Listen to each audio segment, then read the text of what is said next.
Claude responded. My son-in-law Marcus stood in my living room on a Sunday afternoon in October and delivered the news the way a man delivers something he's been coached to say. My son-in-law Marcus stood in my living room on a Sunday afternoon in October and delivered the news the way a man delivers something he's been coached to say, with a rehearsed steadiness that was meant to sound like concern instead of what it actually was. He said, Frank, Denise and I have talked it over, and we think it's time you looked at Brookhaven. It's a wonderful assisted living community out on Route 9. We've already put down a deposit for a tour next Tuesday. They'd already called. They'd already toured. They'd already decided. My daughter Denise sat on the arm of the couch, 3 feet to his right, with her phone in both hands, and said absolutely nothing. She looked at the screen. She looked at her thumbnail. She produced the specific silence of a woman who agreed to something in private and was now discovering that hearing it said out loud, in her father's own house, felt heavier than she'd expected. I looked at Marcus. I looked at Denise. I looked at Marcus again. I said, That's a lot of arranging for one Tuesday. He said, We just want you safe, Frank. This house is too much for one person. You're 66. We worry. The two of them had been living in my house, in the finished basement apartment I'd built with my own hands back in 2009, for going on 4 years now. Rent-free. Utilities included. Grocery runs I paid for every other week from the account Marcus called just until we get back on our feet. Living there for 4 years, while Marcus stood in my living room, telling me he'd already scheduled a tour of an assisted living facility so that the two of them could have the whole house to themselves. I nodded. I smiled. I said I appreciated them thinking of me. I said I'd need some time to sit with it. I said I was going to go check on the garage. I walked out through the kitchen, past the calendar still marked with my wife's handwriting from 3 years back, and out into the garage where I kept the truck and the tools and, in the bottom drawer of the workbench, the folder I had built for exactly this Sunday, I sat down on the stool by the vise. I picked up my phone. I scrolled to a contact I had saved 14 months earlier and had called twice already for smaller matters, though never yet for this. The contact read, Harold Vance, Estate and Property Law, Vance and Whitfield, Erie, Pennsylvania. He picked up on the third ring. I said, Harold, it's Frank Doletti. I told him what had just happened, 20 minutes earlier, in my own living room. There was a pause on his end, the pause of a man checking a file he'd kept current and ready. He said, I can have the paperwork drafted by tomorrow morning, Frank. You sure you want to move today? I said, I've been sure for 14 months. Today's just the day it got confirmed for me. He said, then let's finish this the right way. I set the phone down on the workbench. Next to the vise, Carol used to tease me about loving more than her, and I looked up at the pegboard where every tool had its outline traced in marker. A place for everything, the way I'd always kept things. I thought about the word decided. We've decided, as if the house I'd built with my own 2 hands, poured the foundation for myself over one brutal August, wired every outlet in myself because that was the trade I'd worked for 31 years, was something other people got to decide about while I stood in my own kitchen listening. I thought about what Harold was going to have ready by morning, about what Marcus was going to find waiting for him on Monday, about the particular look that was going to cross my daughter's face when she understood what she'd let her husband become over 4 years of silence.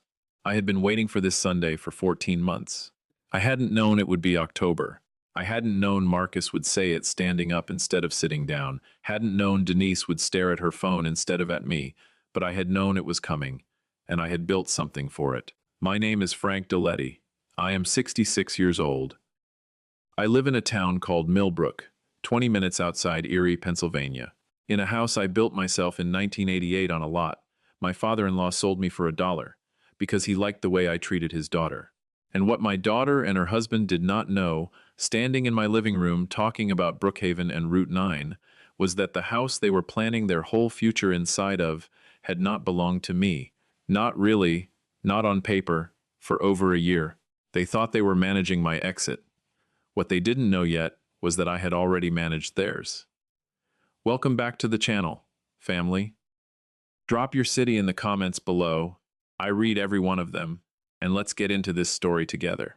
I spent 31 years as a licensed electrician, same as my father before me, working out of a two-man outfit that grew into Doletti Electric, 11 trucks strong by the time I sold the business in 2019. I say that not to brag on myself, but because it matters for what comes next. An electrician learns one thing early and never unlearns it. A circuit is either sound or it isn't, and a bad connection doesn't usually fail the moment you make the mistake. It fails later, under load, when the draw finally exceeds what the bad connection can carry. You don't catch the error when you make it. You catch it when it matters, if you're paying attention at all. I had been finding bad connections in the situation with Marcus and Denise for 4 years. Finding them quietly, one at a time, the way I'd find a loose lug nut on a panel during a routine inspection, and doing what I'd always done with a fault like that, correcting it before the load ever got the chance to arrive. Carol Ann Doletti, born Carol Ann Petrosky in Sharon, Pennsylvania, in 1957, was the reason Doletti Electric ever became more than a truck and a toolbox. She kept the books for the first 9 years before we could afford an office girl. She ran the scheduling out of a spiral notebook long before anybody had software for that kind of thing. She taught second grade for 22 years at the same elementary school, and she brought to both jobs the same particular gift, which was a belief that patience, applied steadily, would outlast almost anything that tried to rush her. She kept a rose garden along the back fence that she tended from April through the first frost, with a devotion I found beautiful and never once fully understood. Because I am a man who understands systems, and Carol understood living things, and I spent 34 years of marriage appreciating the gap between those two, without ever managing to close it. Carol died of a stroke in March of 3 years ago. Fast, without warning, the kind of loss I've already described enough for one story, and won't describe further except to say that the house on Larchmont Drive was a different house after she was gone, in every room, at every hour of the day, and what I had to learn wasn't how to survive grief exactly, but how to survive the specific size of a house built for 2 people and now holding just 1. I had 2 children. My son, Anthony, was 41, lived up in Buffalo, where he ran a small logistics company, called me every Sunday night, without fail, and drove down the first weekend of every month, because he'd decided that was the right rhythm, and had kept it going for 3 straight years, without ever once needing me to ask. He was his mother's son in every way that counted. Not in his face, but in what he brought into a room, just by being in it. Denise was 39. She had spent most of her adult life circling the same general holding pattern, a string of jobs she described as temporary right up until each one ended, and a fluency in describing her current situation as just for now that had somehow calcified into something closer to permanent. She wasn't a bad person. She was a person who had learned, early and thoroughly, that staying close to something stable could stand in for the work of building something of her own. And the stable thing she'd stayed closest to, for most of her life, was me. She and Marcus had moved into the basement apartment in the June after Carol died. I want to be precise about the timing, because the timing matters. Carol passed on a Tuesday morning. Marcus and Denise showed up that Friday with a rented trailer full of their belongings. They'd been renting a 2-bedroom over in the Glenwood section of town since 2017, a rental I knew the details of intimately because I'd been covering $400 of that monthly rent since 2018, a contribution Marcus had called temporary, and which had never once been temporary. When Carol died, they arrived with the trailer and the explanation that they wanted to be close, to help me through it, to make sure I wasn't rattling around that big house alone. I was not, in the weeks right after Carol's funeral, in any position to examine that explanation with a clear head. I was drowning, and I was 63 years old, and the house had gone so quiet it hurt to walk through it, and 2 people moving into the basement, even these 2 people, filled some of that silence. In a way, grief will let you accept without asking hard questions. Clarity came later. It came the way clarity always comes, not all at once, but in pieces. Each piece a small fact I filed away next to the last one. Piece 1. Within 2 months of moving in, Denise had rearranged the entire first floor without asking me once. Nothing dramatic, a chair here, a bookshelf there, small enough on its own to seem like nothing. Together they amounted to the slow repositioning of my house, away from the way Carol and I had built it, and toward the way Denise wanted to live in it. Carol's reading chair, which had sat by the front window for 14 years because that was where the morning sun landed, ended up pushed into a corner by the hallway closet. The hall bathroom got reorganized so that Carol's things quietly disappeared and Denise's things quietly took their place, and nobody ever said a word to me about the swap. Piece 2. Marcus mentioned the property value of the Larchmont house on 5 separate occasions between that August and the following February, always inside some other conversation.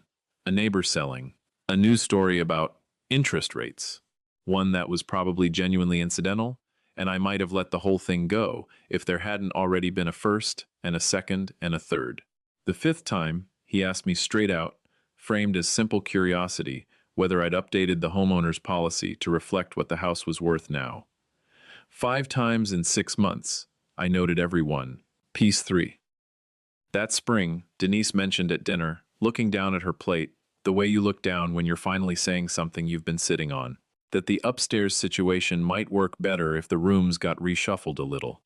The upstairs of my house, Anthony's old room, had been sitting empty since he moved to Buffalo, and I used it now as my workshop office, where I kept the business records I still hadn't finished sorting through after selling the company. What Denise was circling, without quite landing on it, was that room. I told her I liked the office where it was. She said, "Of course, Dad, just thinking out loud." She'd been thinking out loud for a while by then. Piece 4. That June, I came back early from the hardware store and found Denise on the back porch on the phone, not realizing I'd pulled in. I wasn't trying to listen, but I heard enough. She was describing the house. Square footage, lot size, the specific vocabulary of somebody who's been pulling comparables. She said the location was excellent. She said the bones were solid. She said the timing would depend on a few things falling into place. She heard the screen door and hung up fast. She told me it was a friend, house hunting in the area, and she was just talking through options with her. I told her that was thoughtful of her. I went inside and wrote it down. 54 pages by the time it mattered. Dated entries. 4 years of things I'd watched with my own eyes. I called Anthony on a Sunday night that same June, a little under a year after Marcus and Denise had moved in, and told him everything I'd been writing down. When I finished, he was quiet for a second. Then he said, "Dad, I've been watching this from up in Buffalo, and I didn't know how to bring it up first." "I'm glad you did," I said. "I need to hear what you actually think." He said, "I think Denise has always used you the way some people use a credit card, standing in for something she never built herself. And I think Marcus is the one who turned that into an actual plan instead of just a habit." I said, "That's exactly what I'm seeing." He said, "So what happens now?" I told him I was going to call Harold Vance. He said, "The lawyer over on State Street. Mom mentioned him once, years back." I said, "Your mother was always faster than me on people." He said, "She knew about Denise?" I said she knew about Denise. I'm slower, but I get there. Harold Vance was 61, had practiced estate and property law in Erie for over 30 years, and had the one quality I valued most in a lawyer, which was that he never performed concern for the cameras. He was matter-of-fact about hard things, the same way I was matter-of-fact about a live wire. The danger is what it is. You handle it, or you don't. I'd first hired him back in 2019, when Carol and I updated our will after I sold the business. After Carol died, I called him again that August, 2 months after Marcus and Denise had moved into the basement, for a different reason entirely. I told him, "Harold, I've got 2 people living under my roof that I never formally invited in any legal sense, and I don't think they're planning to leave on their own when the time comes. I need to know where I stand." He asked me the obvious questions. Was there a lease? No. Were they paying rent? No. Was there anything in writing about how long this was supposed to last? No. He said, "Frank, what you've got is a tenancy at will. They're there at your pleasure, and you can end that with proper notice. In Pennsylvania, that notice period runs 30 days for a situation like yours." He said the real question was what I wanted to do to protect the house itself before I ever needed the notice at all. I said I wanted it in a trust. He said that was exactly the right instinct.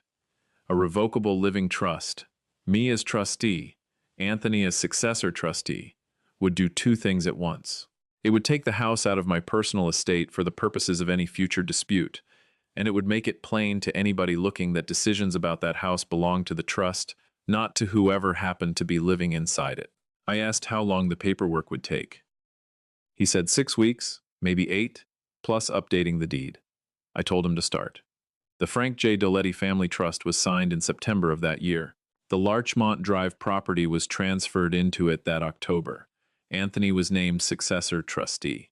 Harold kept the originals in his office safe. I kept a copy in the fireproof box bolted to the garage floor, and another in a safe deposit box at Union National on 4th Street that neither Marcus nor Denise had any idea existed. Over the following 14 months, I kept writing down everything I watched, the same way I used to write down a job site discrepancy on a work order, dated, specific, nothing added, nothing dressed up. The notebook ran 54 pages by the Sunday afternoon in October, when Marcus stood in my living room and told me they'd already decided. 54 pages. 4 years of things I'd seen with my own eyes. I'd been getting ready for that Sunday for 14 months. They'd been getting ready too, in their own way, on their own schedule, with their own idea of a tour out on Route 9. The difference was that everything they'd built their plan on top of was a guess about what I still owned, and every part of that guess was wrong. Harold had the notice ready by 9 the next morning. I know the time because I was sitting across from him at his office on State Street with the notebook and the trust paperwork and a fresh copy of the deed showing the Doletti Family Trust as the legal owner, and he went through every page of it with the same steady efficiency of a man who'd been briefed on this for 14 months and was finally ready to move. The notice was a formal 30-day notice to quit, addressed to Marcus Allen Reyes and Denise Marie Doletti Reyes, tenants at will, at the Larchmont Drive property, informing them the tenancy was terminated, effective 30 days from service, and that they were required to remove themselves and their belongings by that date. Harold also drew up a second document, a plain accounting of the $400 a month I'd covered on their old rental, going back to 2018, coming to just over $19,000 total. Included in case Marcus ever tried to describe the Larchmont arrangement as anything other than exactly what it was, I signed what needed signing. Harold said the process server would have the papers at the house by early afternoon. I drove home from State Street around 10:30. I made a pot of coffee. I sat at my own kitchen table with my coffee and the notebook, and I waited. The server knocked at 10 past noon. I was in the kitchen, and I heard it, and I stayed put, because it wasn't my door to answer this time. I heard Denise open it. I heard the short exchange that happens when somebody gets handed legal papers, which never takes long because it doesn't call for conversation. I heard the door shut, and then I heard the particular kind of quiet that fills a house right after somebody's learned something that rearranges everything they thought they understood. Denise came into the kitchen, holding the envelope like it might be hot to the touch. She was usually a composed woman, and she was working hard at composure now and getting maybe halfway there. She said, "Dad, what is this?" I said, "It's a notice to quit. You've got 30 days to clear your things out of the house." She said, "You can't do this to us." I said, "The notice comes from the trustee of the Doletti Family Trust, which has owned this property since last October. My attorney drew it up and had it served this morning. I can, and I have." She looked at the envelope again. She looked back at me. She said, "The trust." I said, "The house isn't in my name, Denise. Hasn't been for over a year. It's in a revocable living trust, me as trustee, your brother as successor. The trust owns this house, and the trust has ended the tenancy at will. You and Marcus have been living under here for 4 years." She said, "We've lived here 4 years. We help you. We cook, we run errands. Marcus mows the lawn." I said, "Denise, let's be exact about it. In the 48 months you two have lived downstairs, I've paid every utility bill in this house. I've paid every dollar of the property tax. I've kept up the roof, the furnace, the wiring myself, which I'm licensed to do and did twice just last year. Before that, I covered $400 a month on the apartment you two were in before you ever moved in here. What I got back for all of that was some yard work and dinner twice a week, and the slow reshuffling of my own house into a shape that suited the two of you instead of me.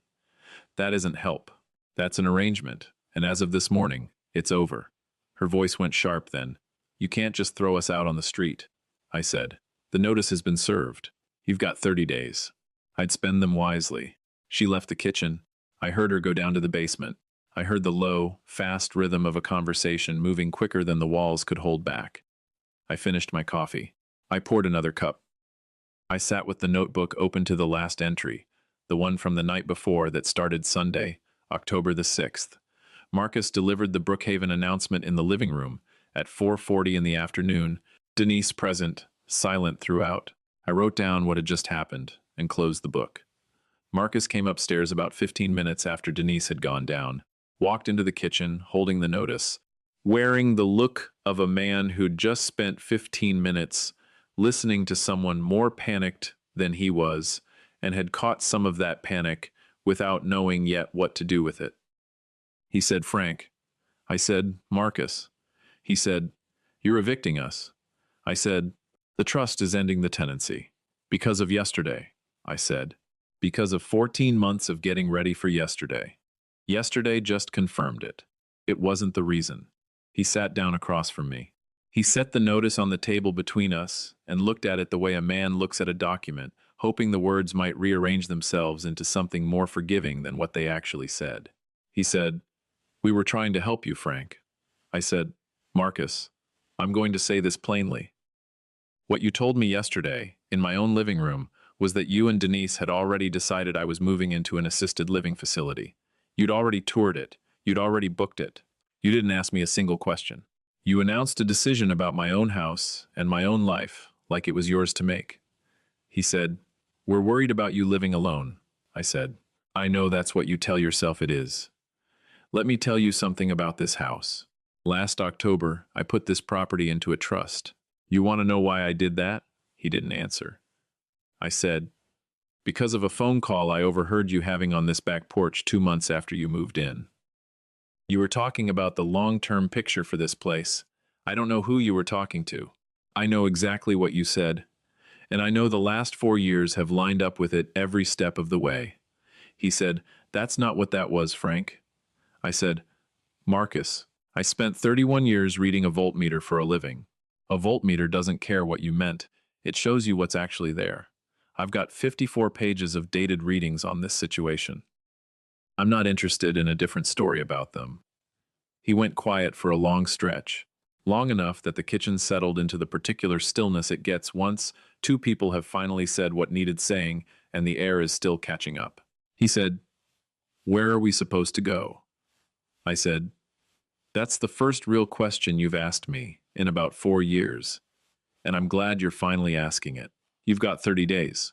Anthony knows what the trust is set up to do after I'm gone, and it doesn't include this arrangement. What you do with your 30 days is entirely your business, which is how it's supposed to work when grown adults figure out where they're going to live. He said, you told Anthony about all this. I said, Anthony's the successor trustee. He's been kept in the loop the whole way through. He looked down at the table and said, he knew. I said, he knew because I trusted him enough to tell him. Sit with that a minute. The quiet that followed was a different kind of quiet than before. It was the sound of a man working out, maybe for the first time, what trust actually costs when you haven't earned any. I called Anthony from the back deck that evening, standing near Carol's rose bushes along the fence, the last of them just starting to go dormant for the year. He picked up on the first ring. He said, how'd it go? I told him Harold had the notice served at noon and that I'd talked to Marcus that afternoon.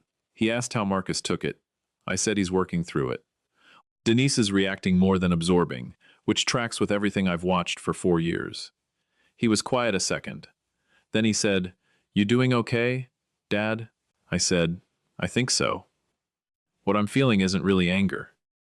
It's closer to what you feel when you've been carrying something heavy a long way and you finally get to set it down somewhere solid. He said, Mom would have set it down a year sooner than you did. I said, I know. She was always quicker on the people side of things.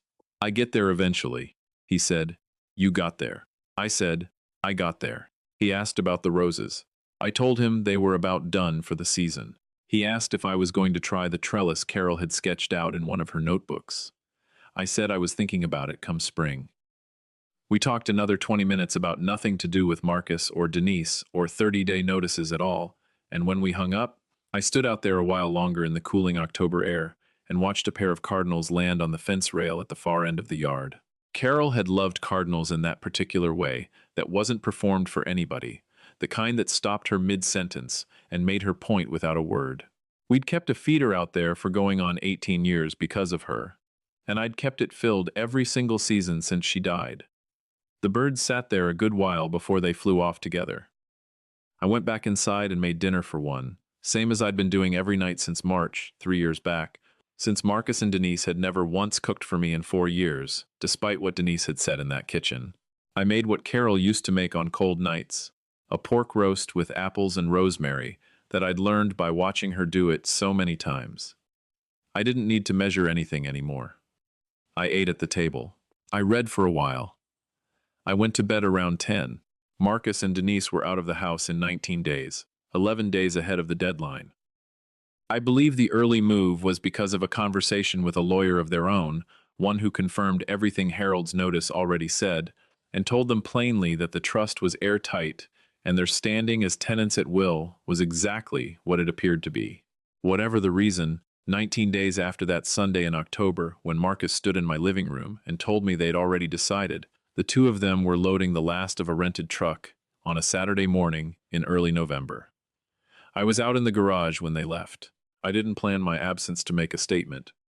I was out there because there was work waiting on the bench, and because me standing in the driveway watching them go wouldn't have done a bit of good for anybody. Marcus knocked on the garage door around 11 that morning. He came in and looked around at the shop the way people look at a place they've walked past for years without ever really seeing it.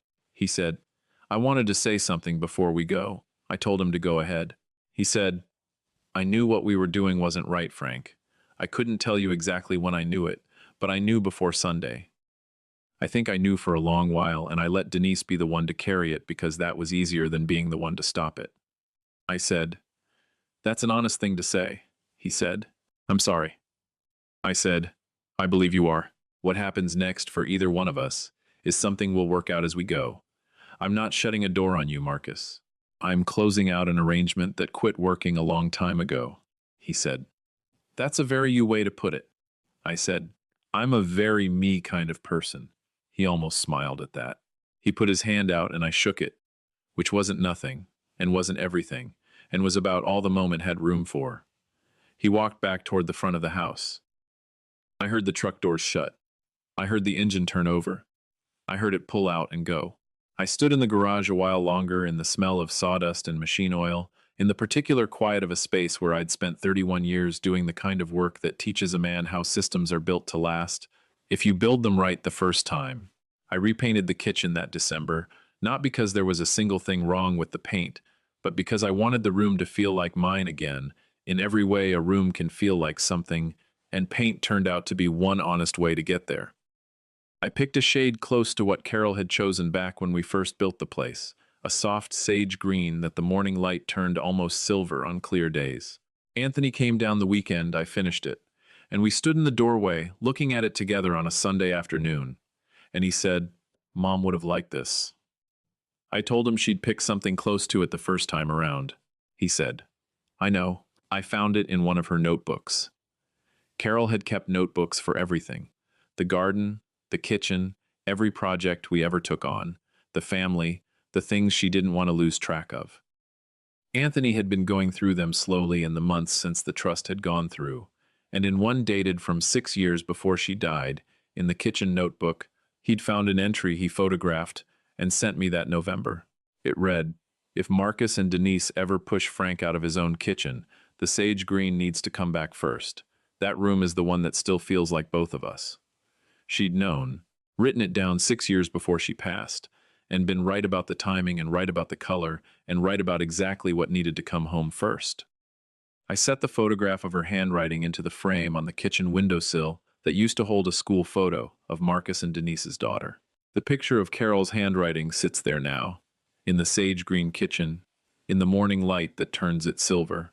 Denise has called twice since November. Short calls, careful ones, without the particular shape of the calls that used to come whenever she needed something from me. Different in a way I'm choosing to read as the start of something rather than the leftovers of something else. What it turns into is still being decided. I'm a patient man, and I learned from the most patient woman I ever knew that some things worth growing take longer than one season to come up right. Marcus hasn't called. I expect that one might take longer, if it comes at all. What I want to leave you with is something about the decision I made that Sunday afternoon in October, when Marcus stood in my living room and told me what the two of them had already decided about my life. About the nodding and the smiling and walking out to the garage to make the call I'd been holding on to for exactly that moment. The decision to get ready instead of react wasn't made that Sunday. It was made the August I first understood what I was actually standing inside of. It was made the October the trust got signed and the deed got transferred. It was made in every dated line of that 54-page notebook, in every phone call with Harold Vance, in every Sunday night call with Anthony, where I brought him up to speed on what I'd been watching. That Sunday in October wasn't when I decided anything at all. It was just the day the preparation finally arrived, at the moment it had been built for. An electrician wires the circuit before the load shows up. You don't wait around for the failure to tell you the connection was bad. You test it. You fix what needs fixing. You build it strong enough to carry what it's going to have to carry someday. The system held. The house is mine. The kitchen is sage green. Carol's handwriting sits on the windowsill. And the Cardinals still come to that feeder most mornings, right around the same time, same as they always have. That's the circuit I was protecting the whole time. Everything else was just load management. If this one stuck with you, tell me down in the comments which part hit you hardest and where you're watching from tonight. Hit that like button for me, subscribe if you haven't already, family, and I'll see you in the next one. Claude responded, "Quiet preparation isn't the same as bitterness. It's just love that refuses to be taken for granted. Quiet preparation isn't the same as bitterness. It's just love that refuses to be taken for granted." Frank never stopped caring for his kids. He simply stopped letting silence be mistaken for permission. Sometimes the kindest thing you can do for the people you love is show them, gently but clearly, where the line is, and trust that the right ones will grow from it. A small note for you. This story was written and imagined by AI, meant purely for entertainment, while carrying a genuine, positive life lesson along with it.